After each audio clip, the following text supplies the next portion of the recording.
Dios le bendiga a todos. Para mí es una gran bendición y un gran privilegio estar en este su canal, Incógnitas de la Biblia. En esta ocasión traigo un contenido muy interesante, un contenido que hay muchos que creen que esto es un mito, hay otro que entiende que esto es una realidad, titulado Karma, mito o realidad. Quiero hablar sobre este tema porque estuve indagando en la palabra del Señor. Vi hechos que pasaron en la Biblia. Hay mucha gente que cree que esto no es cierto, que esto no pasa. Hay otros que creen que sí. Y quise realmente traer este contenido, un contenido interesante, un contenido no muy cotidiano en los canales que hacen contenido cristianos, bíblicos, titulado Calma, mito o realidad, como he dicho. Vamos a ver aquí qué es esto de karma. Hay gente que considera que dependiendo de las acciones que nosotros hagamos, nos vienen consecuencias. Por eso hay un texto bíblico que la Biblia dice que cuanto dependa de vosotros, estemos en paz con todos los hombres. De algo nos quiere salvar la Escritura que dice que en cuanto dependa de vosotros, o sea, la paz, la armonía, la tranquilidad tiene que depender de nosotros, porque dependiendo de las acciones que nosotros hagamos, hay muchos que creen que hay consecuencias por las acciones que nosotros realmente hacemos. Aquí dice karma, dice, según las religiones dármicas, el karma es una energía o ley cósmica trascendente que se genera a partir de los actos de una persona. Estas religiones dármicas entienden que el karma depende de las acciones que realmente hacen las personas. Por eso es que, vuelvo y repito, la Biblia dice algo interesante. La Biblia dice que en cuanto dependa de vosotros, que realmente estemos en paz con todos los hombres. Esto es sumamente importante.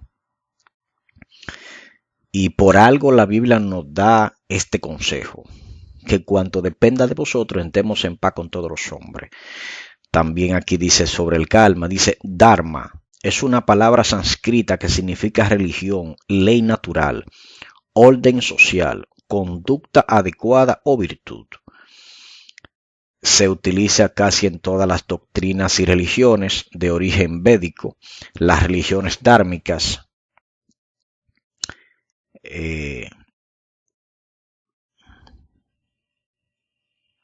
como el hinduismo, el budismo, el jainismo y el sikhismo. Estas son fuentes que realmente creen en este tipo de cosas. Hay gente que cree que esto es un mito. Hay otros que creen que esto es una realidad. Aquí también dice el karma. Es un concepto que se refiere a la idea de que las acciones de una persona tienen consecuencias y que estas consecuencias condicionan sus futuras reencarnaciones. Aquí habla un punto que no voy a hablar en este video. Esto es un punto muy, digamos que un tanto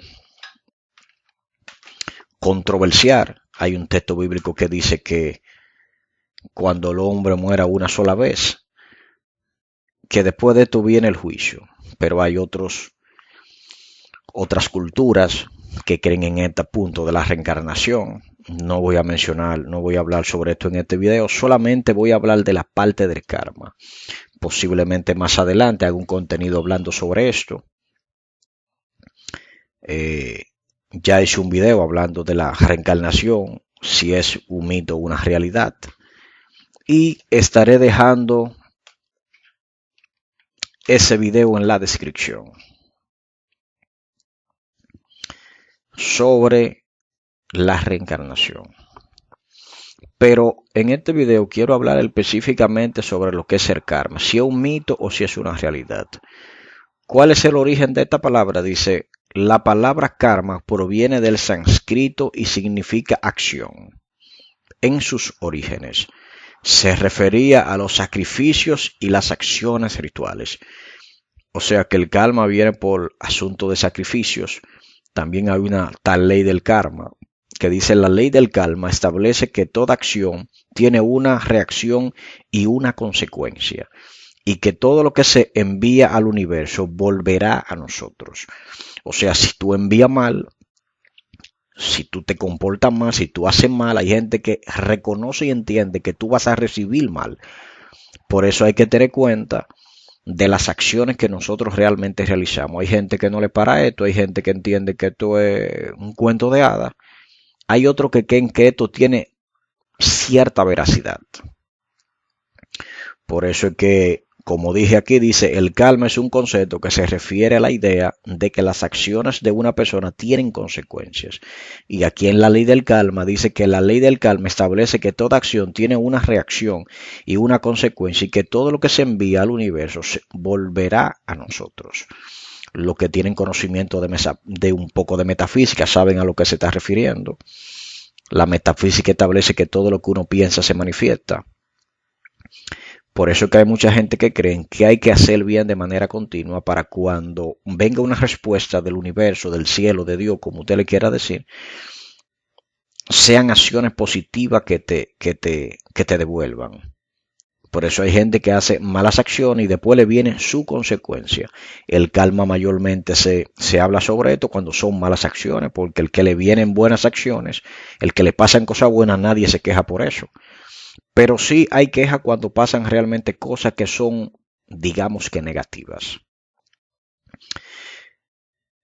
Y mientras yo analizaba todo esto, me puse a investigar en la palabra del Señor si hay argumento para esto.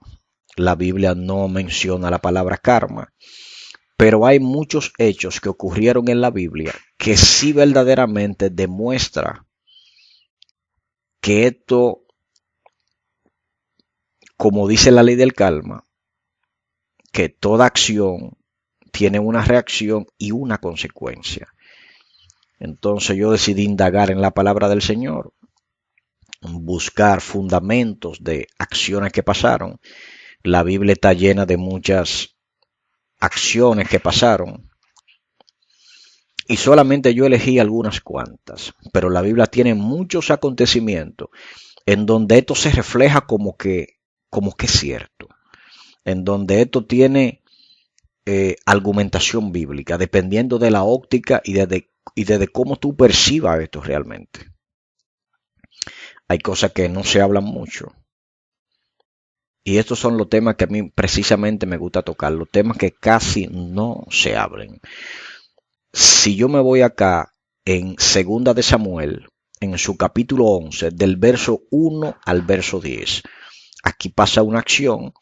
Aquí está cuando David se llega a Betsabé, mujer de Urías, y voy a dar lectura. Segunda de Samuel, capítulo 11, del verso 1 al verso 10. Miren lo que dice. Aconteció al año siguiente, en el tiempo que salen los reyes a la guerra, que David envió a Joab y con él a sus siervos y a todo Israel, y destruyeron a los amonitas y sitiaron a Rabá, pero David se quedó en Jerusalén. Y sucedió un día, al caer la tarde, que se levantó David en su lecho y se paseaba sobre el terrado de la casa real. Y vio desde el terrado a una mujer que se estaba bañando, la cual era muy hermosa. Envió David a preguntar por aquella mujer, y le dijeron: aquella es Betsabé, hija de Elián, mujer de Urías Heteo. Me voy a detener ahí. David la vio preciosa. David era un rey. Pero en el verso te le dijeron: envió David a preguntar por aquella mujer, y le dijeron: aquella es Betsabé, hija de Elián, mujer de Urías Heteo. Si él había querido tumbar eso, pero él no decidió tumbarlo. Teniendo el conocimiento que era mujer de Urías, él quiso continuar. Miren lo que dice el verso 4. Y envió David mensajeros y la tomó y vino a él y él durmió con ella. Luego ella se purificó de su inmundicia y se volvió a su casa. Y concibió la mujer y envió a hacerlo saber a David, diciendo, estoy encinta. O sea, se acuesta con una mujer que está casada porque él era un rey. Si él toma una mujer, una doncella, no hay problema en ese tiempo. Pero él decidió tomar una mujer casada y encima de esto, ese encuentro tuvo una consecuencia. Hubieron dos consecuencias. La consecuencia número uno fue que él se acostó con ella, que no debió. Y la consecuencia número dos fue que Betsabé quedó embarazada, quedó encinta. Y el verso 5 dice, y concibió la mujer y envió a hacerlo saber a David diciendo, estoy encinta.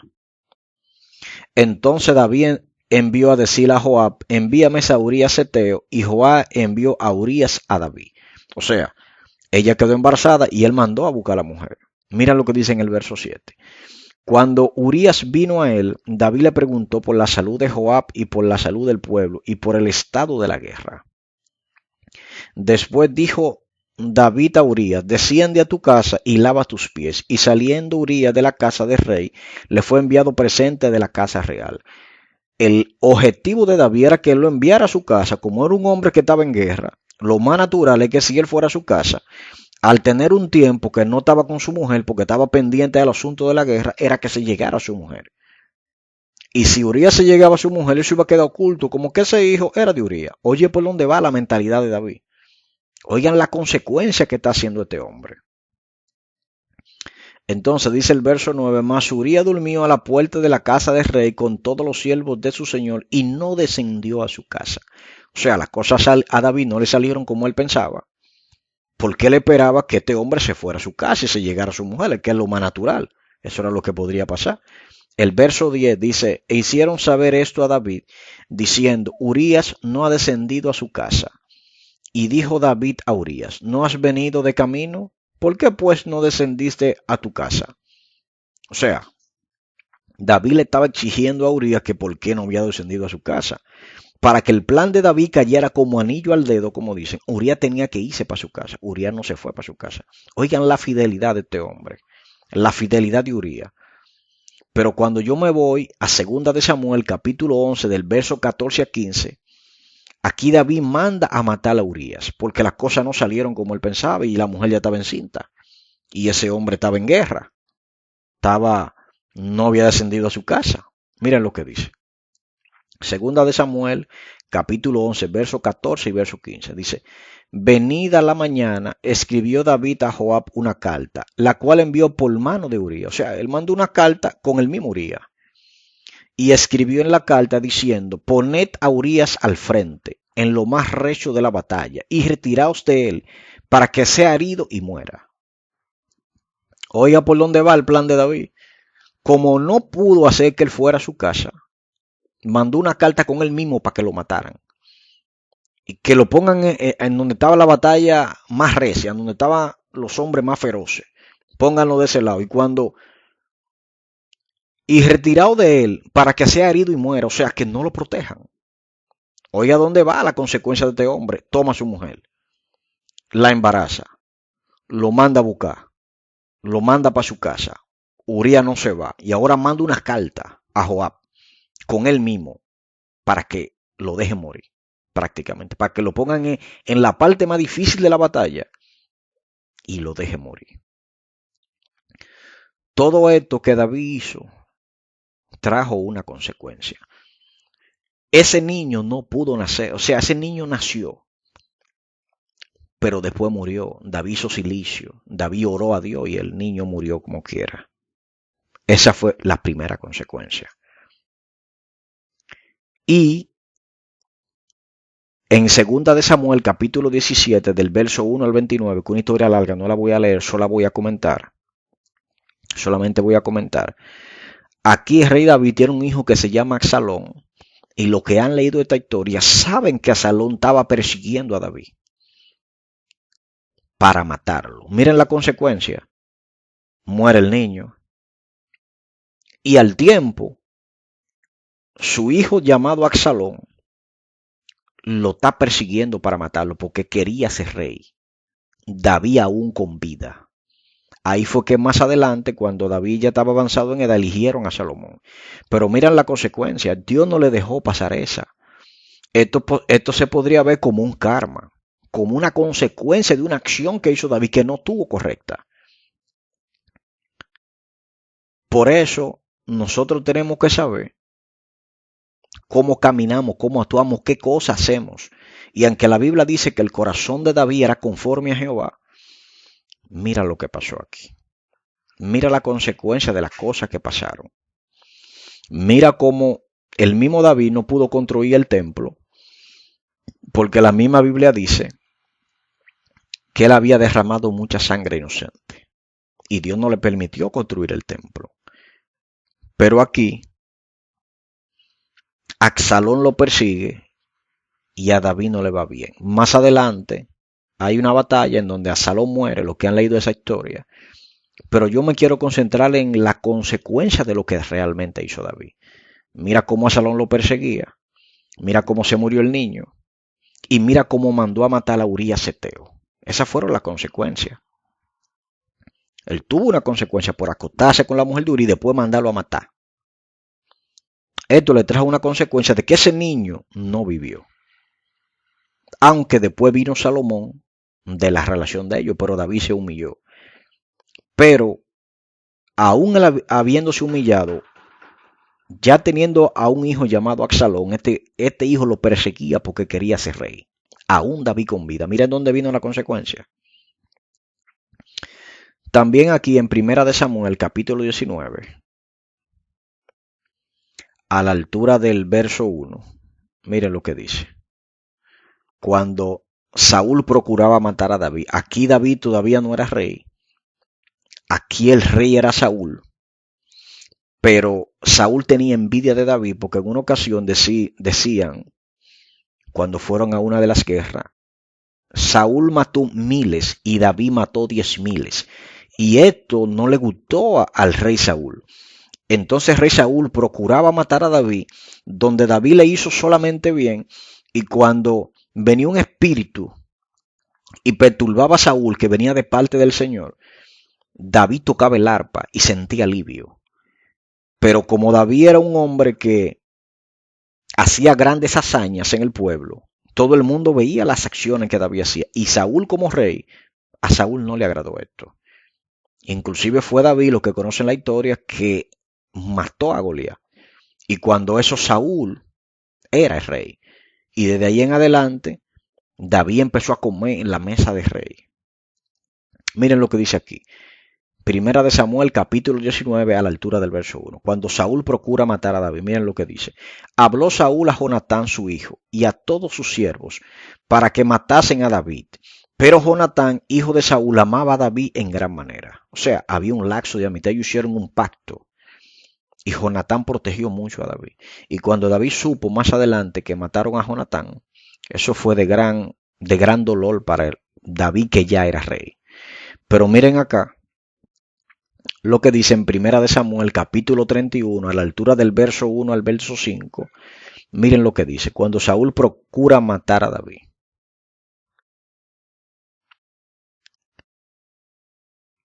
Miren lo que dice acá. Primera de Samuel 19:1, aquí lo leí. Habló Saúl a Jonatán su hijo y a todos sus siervos para que matasen a David. Pero Jonatán, hijo de Saúl, amaba a David en gran manera. Pero luego acá, Primera de Samuel capítulo 31, del verso 1 al verso 5, miren lo que dice aquí. Cuando Saúl procura matar a David, dice, los filisteos pues pelearon contra Israel, y los de Israel huyeron delante de los filisteos, y cayeron muertos en el monte de Gilboa. Y siguiendo los filisteos a Saúl y a sus hijos, mataron a Jonatán, a Abinadab y a Melquisúa, hijos de Saúl. Y arreció la batalla contra Saúl, y alcanzaron los flecheros, y tuvo gran temor de ellos. Entonces dijo Saúl a su escudero, saca tu espada, y traspásame con ella, para que no vengan estos incircuncisos y me traspasen y me escarnezcan. Mas su escudero no quería porque tenía gran temor. Entonces tomó Saúl su propia espada y se echó sobre ella. O sea, este hombre que persiguió a David, que David en una ocasión le cortó el manto, David no dijo, oye, yo no tengo nada contra ti. Si yo hubiera querido matarte, yo lo hubiera hecho. Este hombre que perseguía a David, sin David haberle hecho nada, solamente por envidia, por las hazañas que David hacía, al final, cuando pelearon con los filisteos, en el verso 4, entonces dijo Saúl a su escudero, saca tu espada y traspásame con ella, para que no vengan estos incircuncisos y me traspasen y me escarnezcan. Mas su escudero no quería, porque tenía gran temor. Entonces tomó Saúl su propia espada y se echó sobre ella. Saúl se suicidó. Miren dónde vino la consecuencia. Usted dirá, bueno, eso era para que los filisteos no lo persiguieran. Por ahí hay muchos que creen que eso fue el karma que siguió a rey Saúl. Y viendo su escudero a Saúl muerto, o sea, él le dio una orden al escudero, el escudero no quiso, entonces se acostó bajo su propia espada. Pero cuando su escudero vio que Saúl estaba muerto, que era rey, entonces el karma siguió a su escudero.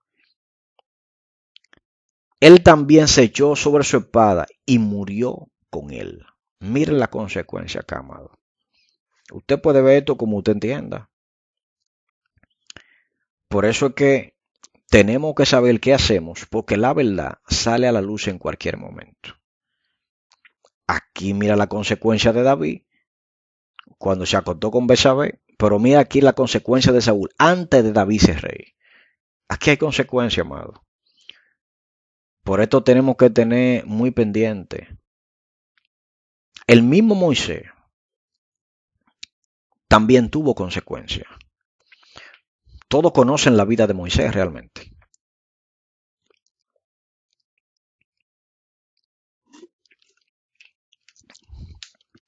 Todos saben que Moisés era la boca de Dios.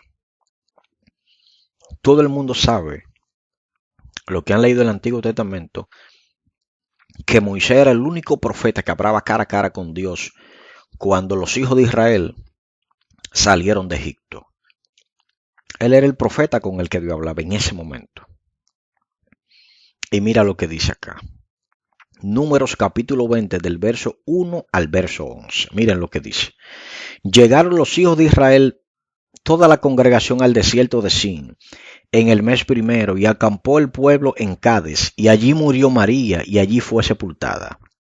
Esa es la hermana de Moisés. Porque no había agua en la congregación, se juntaron contra Moisés y Aarón.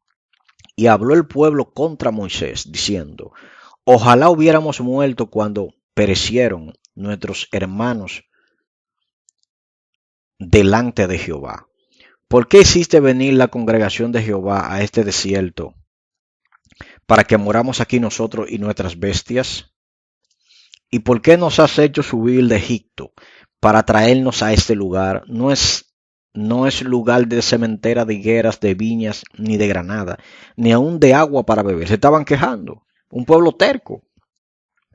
Y se fueron Moisés y Aarón de delante de la congregación a la puerta del tabernáculo de reunión, y se postraron sobre sus rostros, y la gloria de Jehová apareció sobre ellos. Y habló Jehová a Moisés diciendo, toma la vara y reúne a toda la congregación, tú y Aarón, tu hermano, y habla a la peña a vista de ellos, y ella dará su agua, y le sacarás aguas de la peña, y darás de beber a la congregación y a sus bestias. O sea, Dios le dijo que le hablara a la peña y que iba a salir agua. Pero miren lo que hizo Moisés acá. Entonces Moisés tomó la vara de delante de Jehová, como él le mandó, y reunieron Moisés y Aarón la congregación delante de la peña, y les dijo, oíd ahora, rebeldes. Moisés estaba incómodo. ¿Os hemos de hacer salir agua de esta peña? Enseguida alzó Moisés su mano y golpeó la peña con su vara 2 veces, y salieron muchas aguas, y bebió la congregación y sus bestias. Aquí Moisés desobedeció lo que el Creador le dijo. Dios le dijo, háblale, y Moisés golpeó. ¿Qué consecuencia trajo esto a Moisés? Por eso es que mucha gente habla del karma. Usted lo puede ver como usted prefiera, pero miren lo que dice aquí. Deuteronomio capítulo 3, verso del 24 al 28. Aquí Dios dice a Moisés que no va a entrar en la tierra prometida. Miren la consecuencia que esto le trajo a Moisés. Dice, Señor Jehová, tú has comenzado a mostrar a tu siervo tu grandeza y tu mano poderosa. ¿Por qué Dios hay en el cielo ni en la tierra que haga obras y proezas como las tuyas? Pase yo, te ruego, y ve aquella tierra buena que está más allá del Jordán, aquel buen monte y el Líbano. Eso es Moisés diciéndole a Dios. Dice, pero Jehová se ha enojado contra mí a causa de vosotros, por lo cual no me escuchó y me dijo Jehová, basta, no le hables más de este asunto. Yo no quería que le hablaran de eso. Sube a la cumbre del Pisga y alza tus ojos al oeste y al norte y al sur y al este y mira con tus propios ojos, porque no pasarás el Jordán. Esa rebeldía, esa molestia que Moisés sentía, ni siquiera era con Dios, fue con el pueblo, pero desobedeció un mandato que el Creador le dio. Ahí hay un detalle. Y el verso 28 dice, y mandó a Josué, y manda a Josué, y anímalo y fortalécelo, porque él ha de pasar delante de este pueblo, y él les hará heredar la tierra que verás. Dios lo subió, mira para allá. Esa es la tierra, pero tú no vas a entrar. Amado, tenemos que tener cuenta con las cosas que hacemos, de quién hablamos, qué decimos, cómo nos comportamos. Hay gente que puede pensar que esto es una simple casualidad, pero hay otros que realmente piensan que esto es una realidad del karma. Sea mito o sea realidad, camine sin juzgar al otro. Camine tomando en cuenta que la Biblia dice que cuanto dependa de vosotros entremos en paz con todos los hombres. Y también la Biblia dice que sobrellevemos a los que son más débiles. Porque no solamente en la obra del Señor, sino en todos los lugares, en la familia, en los negocios, en los trabajos, en las universidades, en las iglesias. Hay todo tipo de personas. Pero sepan que si esto es una realidad, entonces tu consecuencia va a venir. Por eso es que tenemos que tratar de caminar lo más bien posible. Tratemos de ser cada día mejores personas. Porque si la Biblia da esta advertencia, que cuanto dependa de vosotros, estemos en paz con todos los hombres, a esta advertencia hay que prestarle atención. Así lo dice la Biblia. Voy a buscar el texto por acá, que no lo tengo acá en el momento. Pero la Biblia es bien clara en esta parte. La Biblia lo dice claro. Romanos 12:18. La Biblia lo dice bien claro. Romanos 12:18. Miren lo que dice. Si es posible, o sea, hay que hacer un esfuerzo, amado, porque yo sé que hay gente que son difíciles. En cuanto dependa de vosotros, está en paz con todos los hombres. ¿De qué la Biblia quiere que nosotros escapemos? Si nosotros estamos en paz con todos los hombres, realmente nosotros no vamos a tener ninguna acción negativa hacia otro. No vamos a hacer ningún mal. Si tú estás en paz, tú vas a emanar luz, tú vas a emanar paz, tú vas a emanar tranquilidad.